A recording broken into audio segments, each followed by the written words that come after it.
Hey guys, this is Adam Leonardo Cap and welcome to my channel. Hope you are doing well and your parents also doing well in this pandemic situation, and you want to understand physics in a very better way in mathematics, and many of you are afraid of mathematics and therefore you don't like physics, but there are few students who really appreciate doing mathematics in physics and they want to understand that what is the key role, how this mathematics plays its role to unlock the mystery of nature. So in this quest I have started my journey to cover physics of 11th class. I think it's important to understand mathematics along with physics and how to do physics in a very systematic way, in a very logical manner. And the logical manner one can do is by doing mathematics. So that's why mathematics is a heart of physics, because there is a consistent reasoning and logic. Well, so far we have done center of mass and we have talked about circular motions, linear motions, Newton's equation and so on. But this lecture is for different thing. This lecture is cover which we haven't covered so far. We will unlock the feature called rotational motion.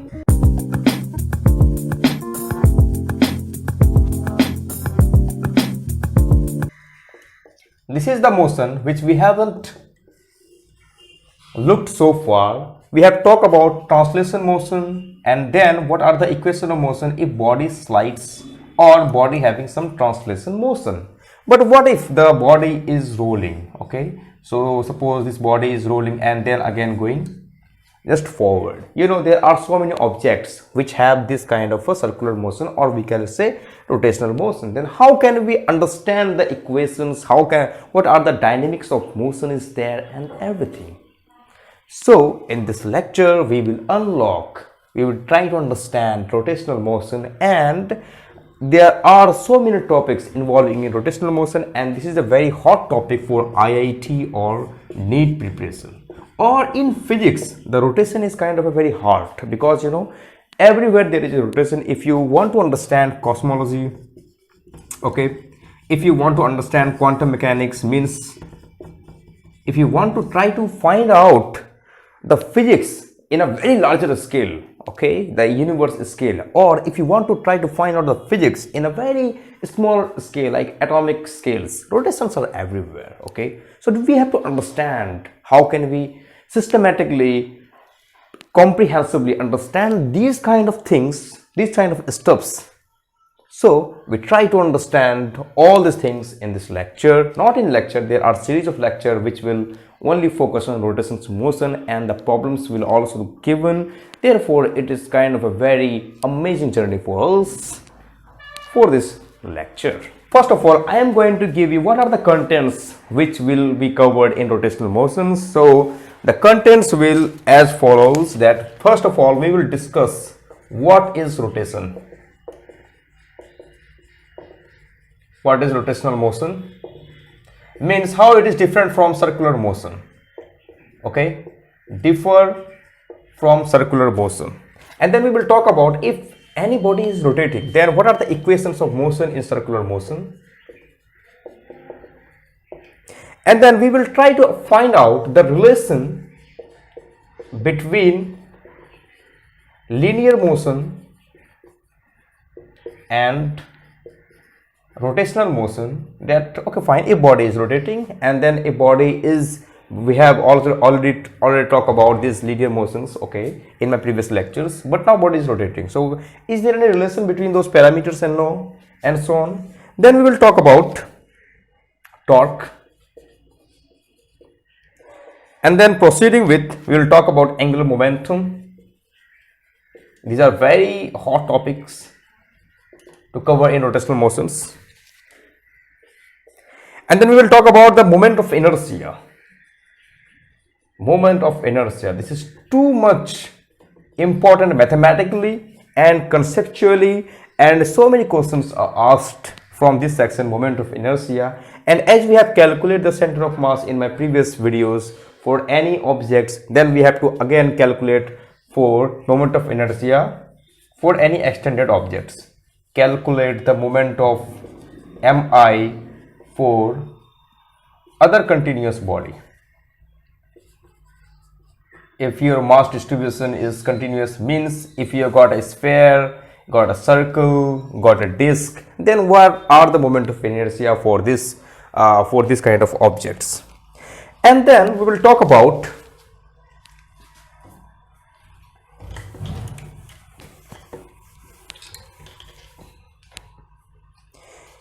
and then in moment of inertia we will talk about the theorems of moment of inertia, theorems on moment of inertia. One is called parallel axis theorem and another is called perpendicular axis theorem. And with this we will going to discuss about radius of gyration. What is radius of gyration and what is the use of this radius of gyration and how we can understand motion with the help of radius of gyration. So all the things will go in this section, radius of gyration. And then we will talk about dynamics of rolling object. You know, as you riding bicycle, okay, what happens? There is a rotation involved, okay, but you also go in a straight line. So there is involved a linear motion and also rotation motion. So this is a combination of motion. When we have this rotation plus linear motion, then we are calling that the object is rolling. So when we have the object is in rolling or the object is in rolling motion, then how can you find the equation of motion and what are the complications that are involved in those dynamics? So we will discuss in detail also what are the things that is too much important. And now if we have this equation of motions or if we have some dynamics, then obviously there will be some energy involved in rolling, and also we will talk about momentum, because if my body is in linear motion, then it was having some linear momentum, okay, the p is equal to mv. So is there any way we can find out the relationship when the body is in rotation? So we will have to understand this linear and rotation. So the momentum that is involved in rotation, we call it angular momentum, okay. So energy involved in rolling, so therefore angular momentum, and then it will have some linear momentum. So we have to apply both to understand actually what is the dynamics of rolling object.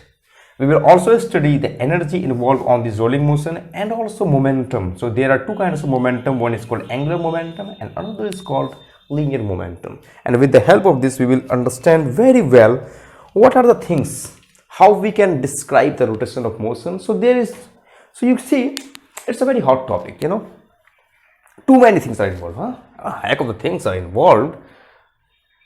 Yeah, बहुत लोगों की तो ऐसी बस सुन के ही गिली हो जाती है ना कि यार ये इतनी सारी चीजें, moment of inertia, torque, angular momentum, and then we have to understand the dynamics of rolling objects where rotations and linear motion is completely involved. Oh my god, what the hell is going on? Yeah, but you know, so many things will come up in studying these things, and we will understand more about our rigid body. So when we say the rotation is there, जब भी हम ये कहते हैं कि rotations है किसी object पे, तो ना we are saying that okay fine, let us confine ourselves with rigid body. हम क्या करते हैं, अपने आप को थोड़ा सा एक वाइड रेंज से हटा के स्पेशल इसमें लेके आते हैं कि रिजिड बॉडी के बारे में हम सिर्फ बात करेंगे. यू नो रोटेशंस क्या होता है, रोटेशंस फ्लूइड में भी तो होते हैं ना, एयर में भी होते हैं रोटेशंस. फ्लूइड तो वो एयर को भी ले लिया, ठीक है, और लिक्विड को भी ले लेता है. तो हमें दोनों जगह रोटेशंस को देखने को मिलती है. जैसे कि आपका कोई साइक्लोन आ गया तो उसमें क्या होता है, एयर में क्या होती है, एयर रोटेट करता है. फ्लूइड को आप देख लो, फ्लूइड में क्या होता है, बहुत ज़्यादा बाढ़ आती है तो वहाँ पे कहीं विल्डिंग होती है, या फिर आप वॉशिंग मशीन देख लो, वहाँ पे क्या करते हो आप, वाटर क्या करते हैं, रोटेट करती हो, बहुत ज़्यादा रोटेशन मोशंस देते हो। सो यू नो लिक्विड और वी कैन से फ्लूइड में भी क्या होती है, रोटेशंस होती है। But you know to understand those motions on those particular things like fluid, okay, liquid और air, it's kind of very complicated thing because वहाँ पे बहुत सारी चीज़ें हैं। जैसे कि आप एयर की बात करते हो तो एयर अगर इस तरह की मोशन में कर रहा है तो उसका हर एक पार्टिकल क्या कर रहा है, मूव कर रहा है पर्टिकुलर डायरेक्शन में। उसके मूवमेंट की वजह से उसमें क्या होता है, रेजिस्टेंस भी होती है जिसे हम कहते हैं विस्कोसिटी। और ये सेम चीज अप्लाई होती है किस पे, लिक्विड पे भी। So to track all this molecules it's kind of a very uncomfortable task at this level. उसको हम इतनी जल्दी नहीं दे सकते हैं। To find the motion for those kind of things we need computers, otherwise by hand we can not figure out all this things. वहां पर भी आपके इक्वेशंस और मोशंस लगेंगे बट थोड़ी मॉडिफाइड फॉर्म में। But to solve those motions, for example Newton के equation में जैसे कि आपने कहा ma is equal to d2x over dt square a, okay. So वहां पे इन सबको सॉल्व करना पड़ता है, but to solve there for those cases it's kind of a very impossible task. We need computers and even people need supercomputers for that. So that's why we are confining ourselves that कि हम किसी भी तरह से suppose कोई एक object जब move कर रहा है तो हम ये कह सके हैं कि जो भी ऑब्जेक्ट जिस छोटे छोटे टाइनी मॉलिक्यूल से बना हुआ है they are not displacing from its position. ये क्या हो, पूरी तरह से स्टेशनरी ही रहे और इसका जो पूरा इफेक्ट है वो क्या कर रहे हैं, मतलब कि ये पूरे पैक में मूव करे, ओके। अंदर में इसकी कोई मोशन नहीं हो, अंदर में क्या हो रहा नहीं हो रहा मुझे कोई फर्क नहीं पड़ता, ये जहां है वो वहीं बैठा हुआ रहे। और जब मैं इसको मूव करूं, सपोज कि इसको मैं उलटूं, तो जहां इसका जो छोटा छोटा मॉलिक्यूल्स हैं इस बोर्ड के वो जैसे हैं वो वैसे रहेंगे, ओके।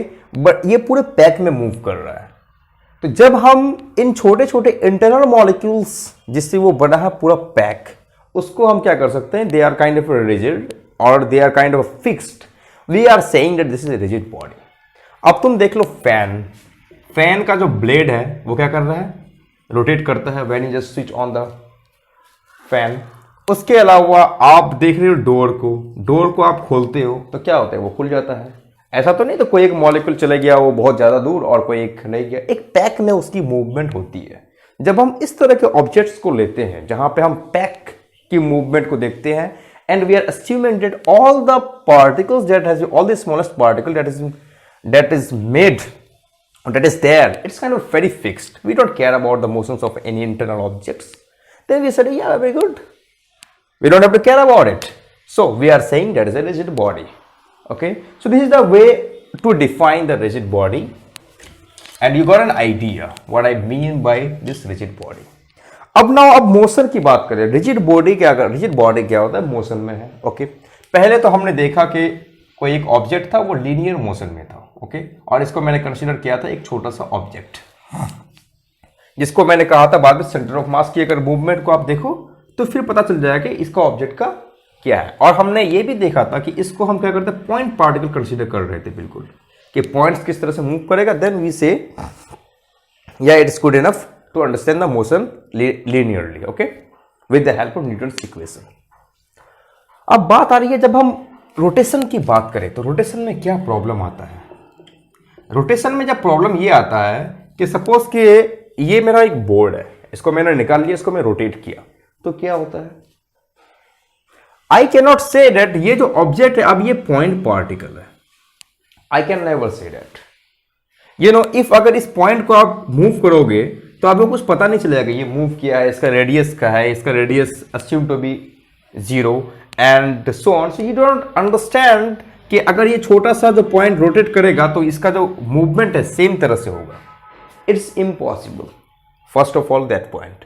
अगेन कि जब हम इस पूरे ऑब्जेक्ट को मूव कराएंगे तो ये जो चीज़ है वो इस तरफ जाएगा, वो इस तरफ जाएगा, तो सम ज्योमेट्रिकल चेंज आएगा। जैसे कि हम ओरिएंटेशन को चेंज करेंगे तो इसमें क्या होगी, ज्योमेट्री में क्या होगी, पूरी चेंज आ जाएगी। अगर आप इसको पॉइंट पार्टिकल से कंसीडर कर रहे हो तो अगर आप 0 डिग्री से देखोगे सेम रहेगा, 15 डिग्री से देखोगे सेम रहेगा, 20 डिग्री से देखोगे तो सेम रहेगा। बट अगर मैं इसी ऑब्जेक्ट को मूव करूं डिफरेंट डिफरेंट एंगल पे, तो कभी वो ऐसा, ये ऐसा दिख रहा है, फिर वो ऐसा बन जाएगा, फिर वो अगेन इस तरह बन जाएगा। तो देखा, जैसे जैसे हमने एंगल को चेंज किया, वैसे वैसे इसकी ओरिएंटेशन की वजह से इसका जो ज्योमेट्रिकल शेप है वो same, I am not saying that ये चिपटा हो जाएगा, कुछ हो जाएगा, बट ओरिएंटेशन की वजह से वो चेंज हो जाएगा अपना। सर्कल इज वेरी, सर्कल हुआ, स्फेयर हुआ, it's kind of very special case, कि वहां पे आप कोई भी एंगल से देखो वो सेम रहेगा, it is a very special case. But still we cannot, you cannot say that अगर हम सर्कल लेते हैं तो उसको मैं पॉइंट मान लूं, obviously not. So that's why rotations की जब हम बात करते हैं, देन वी कैन नॉट से कि कोई एक ऑब्जेक्ट है, हम उसको क्या माने, एक पॉइंट्स को कंसीडर कर सकते हैं, नो। देन पूरी की पूरी जो ज्योमेट्री है ऑब्जेक्ट की, वो क्या होती है, इन्वॉल्व होती है। Then when all the geometries are involve, then it's kind of a very bit kind of a very cozy, you know, it's not a very easy problem to handle. तभी क्या होती, इजी नहीं होती है इस तरह की चीजों को हैंडल करना, जहां पे आपकी ज्योमेट्री पूरी तरह से इन्वॉल्व हो। हमने लीनियर मोशन किया था, वहां पे हमने ज्योमेट्री को बिल्कुल एब्सेंट किया था। हमने कहा था कि एक पॉइंट को कंसीडर करो, डॉट की जो मूवमेंट होती है वो इसकी मूवमेंट होगी, बट हम यहां वो काम नहीं कर सकते कि डॉट की जो मूवमेंट होगी वो सेम होगी। No, we can not do that. If you can do that, then how we can actually understand the motion of this thing? Now it will become too much complex. Wow, then again we have to develop some concepts. तो हमें क्या करना पड़ेगा, कुछ concepts को develop करना पड़ेगा to understand this kind of motions. तो ये कॉन्सेप्ट्स क्या होंगी, then we have to understand those things. अब आते हैं, जब हम मैंने मोशन की बात की तो मैं बहुत देर से चिल्ला रहा हूं कि यार रोटेशंस रोटेशंस रोटेशंस। इससे पहले हमने बात की थी एक बहुत बेहतरीन चीज की, जिसका नाम था सर्कुलर मोशन। तो आप ये कहोगे कि भाई आप ये रोटेशन की क्यों पार्ट पढ़ा रहे हो हमें, जब हमने ऑलरेडी पढ़ चुका था सर्कुलर मोशन के बारे में। अगर आप ये रोटेशन बोल रहे हो तो obviously there is some difference in C and R. Circular and rotation motion में कुछ ना कुछ तो डिफरेंस होगा। तो वो क्या है, कार का रिलेशन है या कोर का रिलेशन है? कौन सा रिलेशन हो सकता है इसमें? यू नो, जब हम बात किए थे सर्कुलर मोशन के बारे में, तो हमने ये कहा था कि कोई एक सर्कुलर मोशन बना, कोई एक सर्कुलर ट्रैक बना हुआ है, okay, and then if any object moves in those track, then it's kind of very circular motion. But जब हम रोटेशन की बात करते हैं तो हमारे सामने कौन सा एग्जाम्पल्स है, हम एग्जाम्पल से देखते हैं। हमारे सामने फैन की जो ब्लेड है वो मूव करती है, हमारा जो डोर है वो ओपन होता है, उसके बाद हमारा जो कोई भी चीज है सपोज कि इस तरह से मूव कर रहा है, यानी some kind of motion which involves in a circularly. तो इन दोनों में डिफरेंस क्या होता है, इन दोनों की डिफरेंस क्या होती है? ये जो फैन है, फैन में क्या होता है, एक काइंड ऑफ, अगर सपोज कि ये तुम्हारा फैन है, ये तुम्हारा फैन हुआ, बट ये अटैच क्या होता है, वो इस तरह से अटैच है। जब हम डोर की बात करते हैं तो डोर में क्या होता है, कुछ इस तरह से अटैच होता है डोर, है ना। मतलब है कोई ना कोई चीज है जिससे इन सारे की जो मोशन है वो अटैच होती है। बट जो सर्कुलर मोशन है उसमें क्या होती है, इस तरह की कोई अटैचमेंट नहीं होती है। समथिंग, आपने कोई ट्रैक बना दिया और उसके बाद कोई ऑब्जेक्ट उसमें मूव कर रहा है, चाहे वो सर्कुलरली पूरा वर्टिकल सर्कल बना दो या फिर इस तरह सर्कल बना दो, हॉरिजॉन्टल सर्कल बना दो। आपने बाइक ले लिया और बाइक को लेके आप क्या कर रहे हो, बिल्कुल गोल गोल घूम रहे हो। देयर इज नथिंग कि कोई इसको सपोर्ट कर रहा है, बट इन जो मोशंस हैं इनको घूमने के लिए या इनको मोशंस को होने के लिए क्या होती है, आपको एक सपोर्टिंग चीज चाहिए, या फिर कोई एक ऐसा पर्टिकुलर लाइन है जिसके अराउंड ये क्या करते हैं, मूव करती है। क्या कहेंगे हम इसे, एक पर्टिकुलर लाइन। इवन इफ आपने जब टॉप देखा था, जिसे हम कहते हैं लट्टू, जो बहुत ज्यादा लोग खेलते हैं, जब आप इसे रस्सी से घुमाते हो तो क्या करता है, वो इस तरह से पूरा घूमता है। आपने देखा होगा उसका जो मोशन होगा वो भी क्या होती है, एक पर्टिकुलर लाइन के वे से मूव करती है। तो सर्कुलर मोशन और रोटेशन मोशन में यही एक खास डिफरेंस होता है कि जो मोशन होती है वो एक पर्टिकुलर एक लाइन के अबाउट मूव करती है, अराउंड मूव करती है, and this line we call it the rotation axis. What we call it, a rotation axis. और ये जो रोटेशन एक्सिस है वो क्या हो रही है, वो सर्कुलर मोशन में नहीं होता. That is the big difference. You made a circular track, any object is moving on that track. Okay, very fine, very cool. We don't have to care about anything.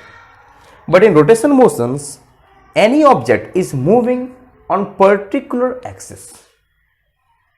जैसे आप खिड़की को खोलते हो, door को खोलते हो, तो क्या होती है, एक जो एक्सिस है उसके अबाउट क्या होती है, वो मोशन होती है. Means it has some constraint. उसी तरह से जो फैन होता है, फैन का जो ब्लेड होता है वो क्या होता है, इसके एक एक्सिस के अराउंड क्या होती है, वो मूवमेंट होती रहती है, घूमती रहती है. उसी तरह से ये जो स्फेरिकल टॉप हुआ हुआ, इसे हम कहते हैं लट्टू, वो क्या होती है, जब वो घूमती है तो उसमें क्या होती है, एक पर्टिकुलर एक्सिस के अराउंड वो क्या करती है, मूव करती रहती है. और जब ये, अगर मैं बोलूं कि ये जो लट्टू है, जब ये लट्टू एक एक्सिस के अराउंड मूव करती रहती है, पर ये क्या होती है, कभी कभी क्या होती है, एक सर्कुलर, यानी कि आपने घुमा दिया और घूमने के बाद ये तो अपने ध्रुव पर घूमती तो रहती है, मीन्स कि अपने एक्सिस पे घूमती रहती है, और प्लस ये कभी कभी क्या होती है, एक सर्कुलर ट्रैक में भी जाती है. तो this track is called circular. We can not say it's rotation, it's a circular track. But this body is not circular motion, it is rotation motion, because it is rotating around its axis. Got it? और ये घूमते घूमते अगर कोई एक circular track को move करे, यहाँ पे सर्कल में एक घूमे, तो इसे हम कहेंगे नॉट सर्कुलर मोशन, इससे कहेंगे नहीं rotation motion, it's a circular motion. तो that is the very big difference between circular motion and rotation motion. In circular motion we don't need any kind of a axis, but in rotation motion there is always a axis, जिसके अराउंड क्या होती है, जो movement हमारी होती रहती है. That is the big difference. Now let us move further and I hope इस कॉन्सेप्ट इज क्लियर. तो पहले हमने बताया था रिजिड मोशन के बारे में, एंड देन हमने क्लियर किया कि what is the difference between circular motion and rotation motion. जब हम इसकी बात कर लिए तो हमने सर्कुलर मोशन में कुछ फिगर आउट किया हुआ था, कुछ चीजें मैंने वहां पे ही डिराइव कर ली थी कि जब हम लीनियर मोशन से सर्कुलर मोशन की तरफ जाते हैं तो हमारे पास कुछ पैरामीटर्स होते हैं. जैसे कि इसमें जो चेंज आएगा वो एंगल में आएगा. इसमें था क्या, पोजीशन में चेंज आता है, लेकिन इसकी जो पोजीशन है वो चेंज किस में हम मेजर करते हैं, एंगल में मेजर करते हैं. इसकी जो वेलोसिटी है वो लीनियर वेलोसिटी है, इसकी जो वेलोसिटी होती है वो एंगुलर वेलोसिटी होती है. इसमें जो एक्सीलरेशन होता है वो लीनियर एक्सीलरेशन होता है, इसमें जो एक्सीलरेशन होता है वो एंगुलर एक्सीलरेशन होता है. Now to understand the rotation motion, these will also give you an amazing idea. तो अगर आपको फाइंड आउट करना है कि equation of motions in rotation motion क्या होगा, इक्वेशन ऑफ मोशन, देन वहां पे आप मेरी पूरी डेरिवेशंस को देख सकते हो, वो मैंने डिटेल में बना रखा है. जैसे कि हमने लीनियर मोशन में फिगर आउट किया था यहां से, x is equal to ut plus half at squared, then v square is equal to u square plus 2as. v is your final velocity, u is your initial velocity, and x is your displacement, and v is equal to u plus at. So these are the motions, these were the motions.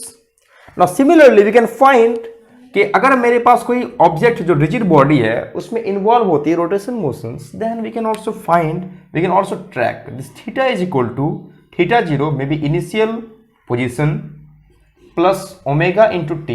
Omega means velocity, the v will replaced by omega, and then half alpha t square. Now ये कैसे आता है, मैंने वो derivations पूरे आपको दिखा रखा है मेरे पिछले वीडियो में, तो आप बस डिस्क्रिप्शन में जाओ या आई बटन पे क्लिक करो, you will get it. Now again we can say here omega is equal to omega 0 plus alpha t. It is and then we have this omega square is equal to omega 0 square plus 2 alpha into theta. So these were the equations of motion. These are which we have derived in my earlier videos, and here we can analyze the equation of motion with the help of these parameters. अगर मैं alpha की बात करूं तो alpha जो होती है वो होती है हमारी D omega over D T, और ओमेगा जो होता है मेरा, omega is equal to D theta over D T.